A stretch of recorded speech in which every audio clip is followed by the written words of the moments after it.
cases. Thank you so much. With that, I throw the floor open for the media people to ask their queries and questions. Please go ahead. Microphone, please. Right over there.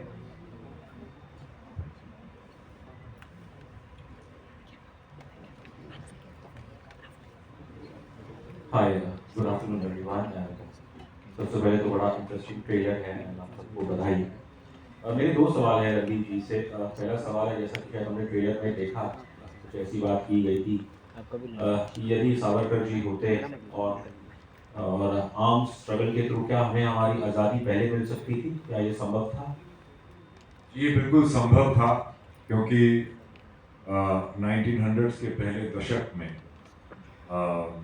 एक movement शुरू हो चुका था। एक तो secret societies बन चुकी थी। Savarkar ji Veer Savarkar was at the helm of it. Lokmanya Tilak ji का उन पे हाथ था और वो प्लान कर रहे थे। उन्होंने गन्स इंडिया स्मगल की थी, बॉम्ब मैनुअल्स इंडिया स्मगल किए थे और सबको चिट्ठी लिखी थी कि वो बगावत के लिए तैयार हो जाएं, प्रिंसली स्टेट्स को, फौजियों को। तो 1912 तक उन्होंने ये प्लान किया था कि हम इतने कम तादाद में अंग्रेज हैं हमारे देश में कि अगर हमने इनको मारना शुरू किया तो इनको समझ में नहीं आएगा और ये डर के भाग जाएंगे। अनफॉर्चुनेटली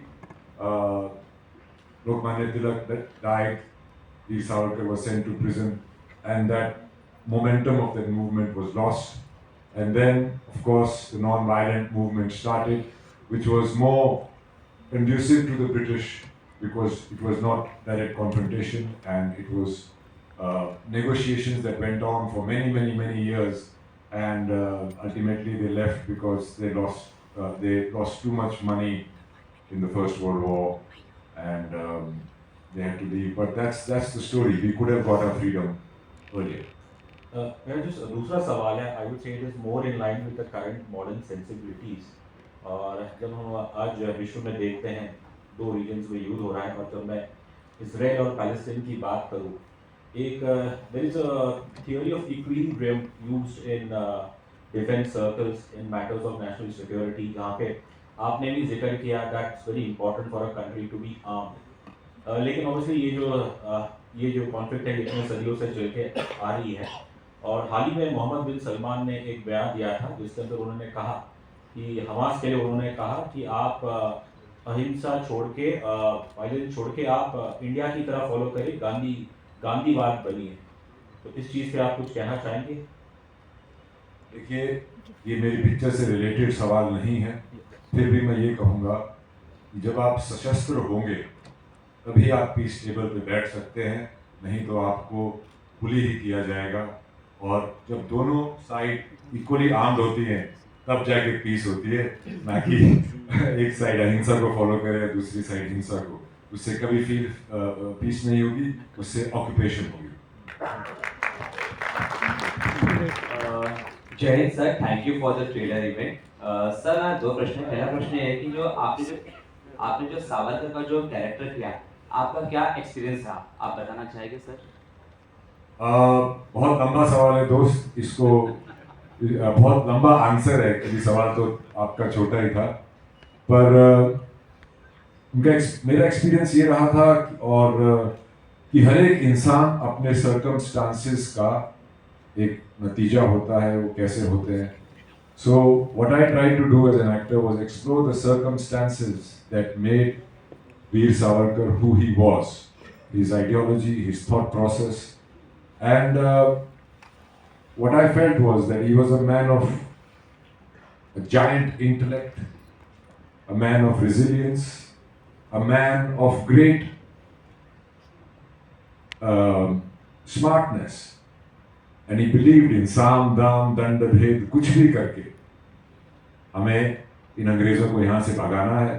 और मेरे हिसाब से उनकी कहानी लोगों तक जो नहीं पहुँच पाई वो एक ट्रेजेडी है, और मेरे ख्याल से उनको भी ये बहुत अपने जीवन में भी बहुत लगा कि उनको अपना ड्यू नहीं। Thank you, sir. Hi, this is Sohail. Yeah, on the right, Randeep, बरोबर। Congratulations to you and the entire team. आप जब भी कोई रोल करते हो एकदम ही like you can, you are one of the finest actors and perfectionist. आप बायोग्राफी मैन जैसे कहलाते हो इंडस्ट्री में, how does it really feel, क्योंकि you done so many roles जहाँ पर आपने बायोग्राफी की है, आप चार्ल्स सोबराज बने तो उनकी तरह ही लगते हो। सरजीत का रोल था तो वहाँ पर आपने स्टारवेशन तक कर दी थी उस कैरेक्टर के लिए, उस ढलने में। तो is it a very conscious effort also from your side to do these kind of, because ये characters are very powerful, and how much do you enjoy also? मेरे ख्याल से ये प्रोड्यूसर्स की गलती है कि मेरे पास घूम फिर के यही प्रोजेक्ट आते हैं। If I can, he's one of the finest method actor. When you say method actor, आदमी वो character में चला जाता है. So you will, till the time of release, you will see him as Savarkar. So that is the beauty of his body language. So I think मैंने answer किया आपका जवाब. Randeep, आपसे थोड़ा जानना है, how much do you enjoy those process? Because it's a hard, tough thing. It is hard in some aspects. It is easier in some aspects. It's harder because you have people have a reference, a look reference, sometimes voice reference, a lot of pictorial references. So you've got to get that right. But more than that is to get the thought process right. Why the man thought and said what he said and what he did. Why did he do it? And in terms of fictional characters, it's easier in that sense, but it's more difficult because you don't have a reference. But in both cases, I really do enjoy doing biopics. Nonetheless, it gives me an out-of-body experience if anybody gets that. Yeah, and one more, like Mahatma Gandhi ji की assassination को लेकर भी evidences है, तो how has that thing been shown and कितना उसका ख्याल रखा गया है कि देखिए, इस पिक्चर में से मैंने उनके ऊपर उनके जितने भी इम्पोर्टेंट एस्पेक्ट्स जो पब्लिक लाइफ में उनके ऊपर सवाल उठते हैं, मैंने उन सबको एड्रेस किया है. Bapu's assassination is also a part of the movie, but that is not what we dwell into. Savarkar ji को उससे बाइज्जत बरी कर दिया गया था, इसलिए नहीं कि सबूत नहीं था, इसलिए कि उनका उससे कोई कनेक्शन बना ही नहीं पाए. और फिर उनके ऊपर कपूर कमीशन भी बैठी थी, उन्होंने भी डाउट दिखाया.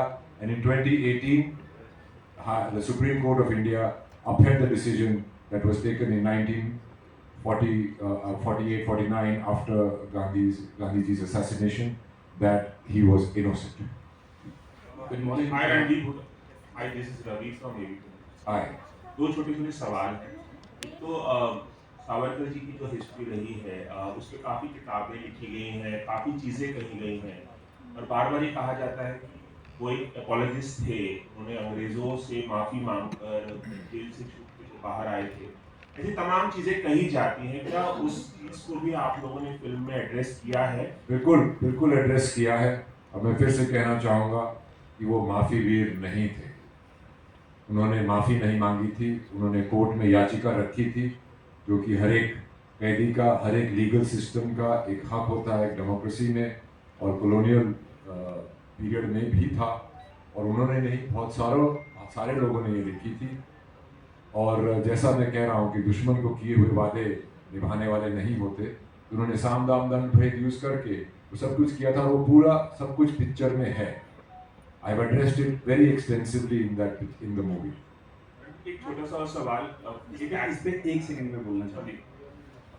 हम सब ने कोशिश की है इस फिल्म में कि वो माफ़ी वीर नहीं है, न थे, और ये एक पार्टी की प्रतिक्रिया होगी, पर हमारी नहीं है, और जनता की भी एक परसेप्शन है उनके बारे में. ये तो मैं चाहूँगा मीडिया उस चीज़ में हमें सपोर्ट करे कि स्वतंत्र वीर सावरकर वो वीर थे, माफ़ी नहीं मांगने वाले इंसान थे. रणदीप, एक सवाल और था कि from being an actor to a director, इस प्रोसेस को आपने कितनी इजीली एक्सेप्ट किया और कितना चैलेंजिंग था आपके लिए? क्योंकि एक्टर को सिर्फ जो डायरेक्टर बताता है वो आपको करना होता है. और मैं ऐसा एक्टर कभी नहीं था जो डायरेक्टर बोले और मैं वो कर दूँ.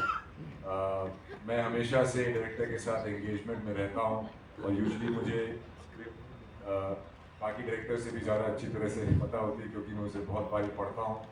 तो ऐसा कभी नहीं था कि मैं एक कठपुतली ही था.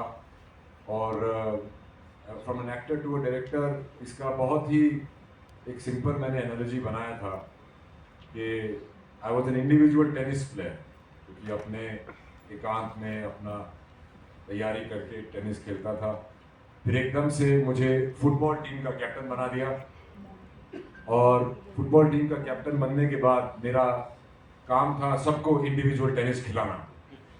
तो वो बहुत एक मुश्किल था, पर जैसा मैंने ये ठान ली थी कि मैं इसको इस प्रोजेक्ट को, इस मूवी को इसके अंजाम तक लेके आऊँगा, और वो मैं ले आया हूँ। उसके लिए मैं क्या क्या गुजरा हूँ, वो स्ट्रगल, सावरकर जी की स्ट्रगल क्या सामने बहुत छोटी है दोस्त।